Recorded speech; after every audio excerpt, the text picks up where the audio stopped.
پاکستان اور انڈیا کے درمیان حالیہ تنازع کے دوران پاکستانی فضائیہ نے انڈیا کے 3 رافیل طیارے مار گرانے کا دعویٰ کیا ہے۔ دوسری جانب ایک امریکی اہلکار کا کہنا ہے پاکستان نے چینی ساختہ J-10 لڑاکا طیارے استعمال کیے۔ ان کے مطابق کم از کم پاکستان نے 2 انڈین طیارے مار گرائے۔ اس صورتحال کا ایک پہلو انڈونیشیا سے بھی جڑا ہے، کیونکہ انڈیا کی طرح انڈونیشیا نے بھی فرانس کے تیار کردہ رافیل طیارے خریدنے کا فیصلہ کیا ہے۔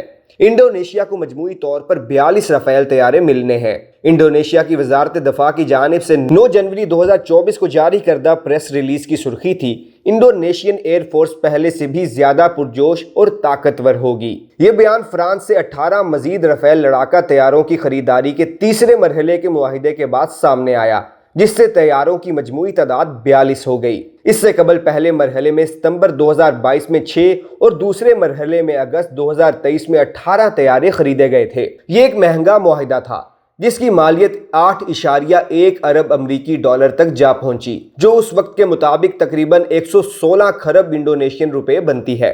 وزارت دفاع کا کہنا تھا کہ رافیل طیارے کا انتخاب اس کی تکنیکی صلاحیتوں کی وسیع رینج کی بنیاد پر کیا گیا، جن میں فضائی دفاع، فضائی مدد، گہرائی میں جا کر حملے کرنے کی صلاحیت، بحری جہازوں کے خلاف کارروائیاں اور نگرانی شامل ہیں۔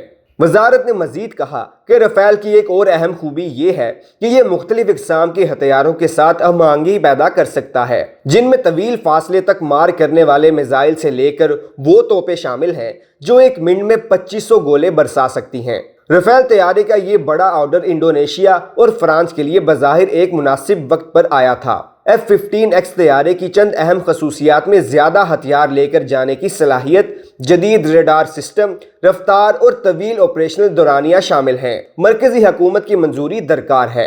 جون 2023 میں پرابوو سبیانتو نے عوام کو بتایا کہ انڈونیشین ایئر فورس کے زیادہ تر لڑاکا طیارے 30 سال سے بھی پرانے ہو چکے ہیں، اس لیے وہ چاہتے ہیں کہ ان سب کو نئے طیاروں سے تبدیل کیا جائے۔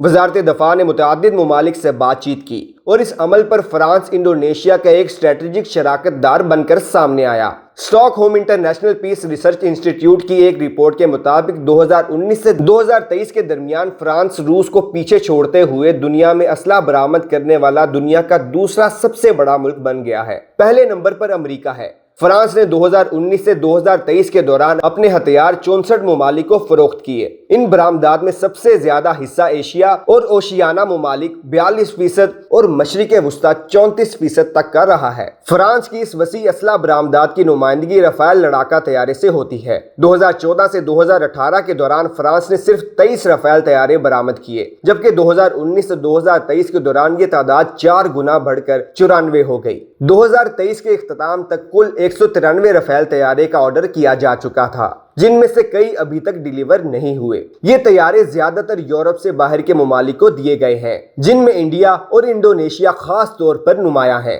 انڈیا پاکستان تنازع نے ایسے خدشات جنم دیے ہیں کہ شاید رافیل اتنا بھی قابل نہیں جتنا تصور کیا گیا تھا۔ تو کیا انڈونیشیا کی حکومت کا فرانسیسی ساختہ رافیل طیارے خریدنے کا فیصلہ ایک غلطی تھا؟ دفاعی تجزیہ کار کہتے ہیں کہ جنگ کو ایک فٹ بال میچ سے تشبیہ دی، جس میں صرف سٹرائکرز اور گول کیپرز نہیں بلکہ پوری ٹیم سسٹم، کوچز، سہولیات، تنخواہیں اور دیگر عوامل شامل ہوتے ہیں۔ وہ کہتے ہیں کہ یہ صرف 11 کھلاڑیوں کا مقابلہ نہیں ہوتا، بلکہ ٹیم کے پیچھے موجود پورے نظام کا مقابلہ ہوتا ہے۔ اسی طرح انڈیا اور پاکستان کے درمیان جنگ کو بھی صرف طیارہ مقابلہ طیارہ کے زاویے سے نہیں دیکھنا چاہیے، بلکہ یہ دیکھنا چاہیے کہ دونوں ممالک کا دفاعی نظام کیسا ہے۔ فوزان کہتے ہیں کہ ہر جنگ میں کوئی بھی دفاعی ساز و سامان ناقابل شکست نہیں ہوتا، چاہے وہ دنیا کا جدید ترین ہتھیار ہی کیوں نہ ہو۔ بعض اوقات یہ شکست اس لیے بھی ہوتی ہے کیونکہ وہ صلاحیتیں جو بنانے والے نے بتائی تھی میدان جنگ میں پوری نہیں اترتی۔